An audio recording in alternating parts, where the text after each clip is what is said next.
So after you spend some time drawing your ideas out on paper, it might be a good idea to take those and bring them into Illustrator and trace them just to get the basic ideas out. You have to have it pretty well laid out how you want it for this method, but it's a pretty cool way to change your drawing into a vector.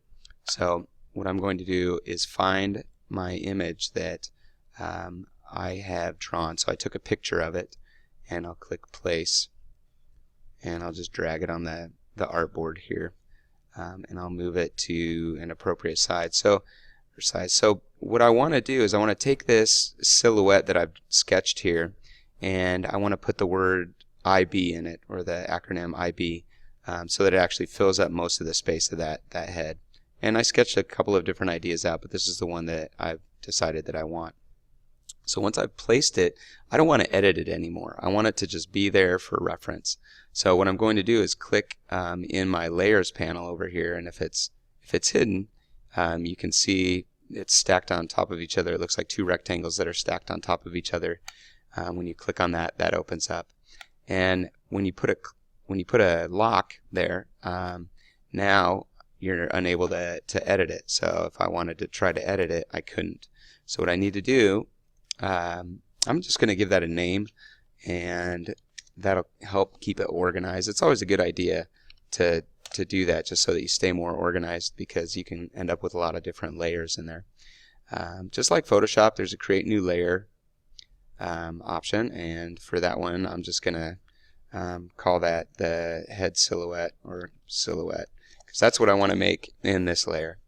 So with that layer selected, then I'm going to go to the pen tool, and rather than click and drag, what I'm going to do is I'm just going to click on the areas where there are some crests or some corners, and if I leave it with the properties that it is, I won't be able to see.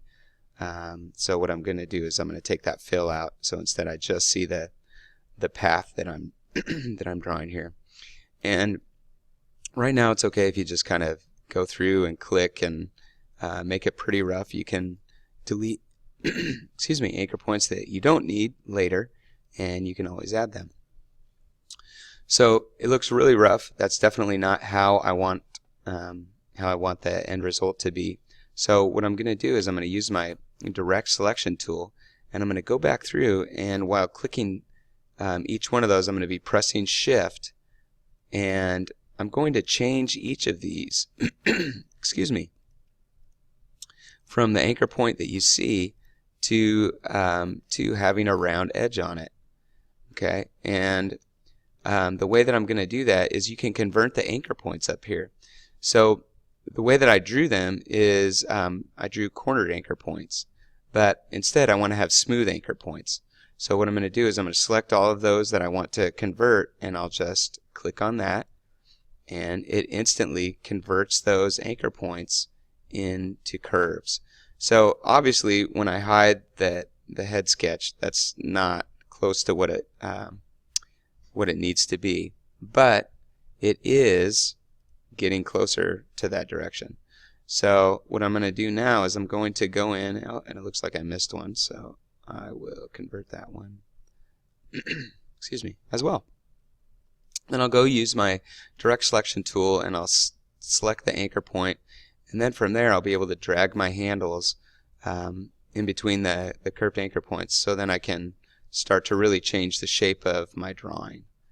Okay, so it depends how much change I want to make, but these little changes will go a long way. And actually I'm okay with the collar being a little bit more like that. And bring this up, and if I put a fill in it, I think I'm okay with that overall shape for the silhouette of the head. So now what I need to do is I need to put the letters IB in there. So I'm done with my background image, so I'm just going to click on the eyeball right there, and that's going to hide the visibility of that background image. And so now I don't need that anymore. So what I'll do now is to choose a font that I think will fit in this shape, and I would like it to be a pretty thick font. So I'll click on my type tool and I'll get an idea of what the font might be, and that looks a little bit thin. So what I'm going to want to do is click on my characters panel, get that open, and when I drag down, I'm going to go down. I'm going to find, I think that this one looks pretty bold. Yeah, I actually like that. I think that'll work pretty well. And of course I can make it bigger or smaller. I can use the tracking. When doing this method, it's a good idea to have those letters close together. So if I put them really close together, obviously that's going to affect it probably a little bit too much, but I want a little bit of a space there. So I'm going to, when you're setting the tracking, you're setting that space in between the letters. So if I set it far apart, I could do that, or if I want them really close together, almost stacked on top of each other, I could do them that way, but that's, again, too close, and I think I'll settle on -10. So I'll get my selection tool out, and I want to change those now. Instead of excuse me, having them be type, I want them to be outlines. So now that type is no longer editable, but I want to now take the letters and put them into this image. Okay, I'm going to show you how to create a clipping mask in a little, but before I do, I can't necessarily get the letters to fit exactly how I'd like. I really need these letters, the I and the B, to fill up that space as much as possible, and I want to take a little bit of that space away in between. So what I'm going to do is I'm going to isolate.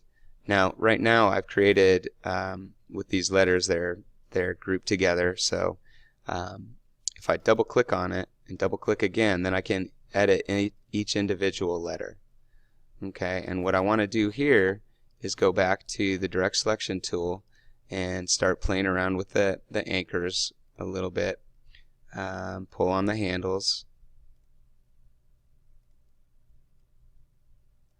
so that those areas get covered by the face. And I think on this one, same thing. So selection tool, double click. This one I'd actually like all. I'm just going to click on this path and drag that out a little bit like that. Okay, that's great, but now the question is, how am I going to get this to turn into a silhouette? So if I use the selection tool and select all of it, you can see that the path for the silhouette is back there, but it's hidden. So what I want to do is to create a clipping mask. And what I'm going to do is, of course, do it the right way. I need to bring this to the front. So what I'm going to do is click on the face, arrange, bring to the front. Okay, now it's in the front. And now with all of these selected, and I right click and click create clipping mask, now I have the face. The lips look a little funky, so I might go back in to isolation mode and try to tweak that just a little bit. Might want to maybe drag this out a little bit more. Maybe pull that up a little bit. Yeah, that's going to look a lot better. Okay, so now I've got the silhouette how I want it. And I'll finalize it by putting some text down here that says in your head. So basically the I and the B, IB, it's in your head, and that is going to be my idea.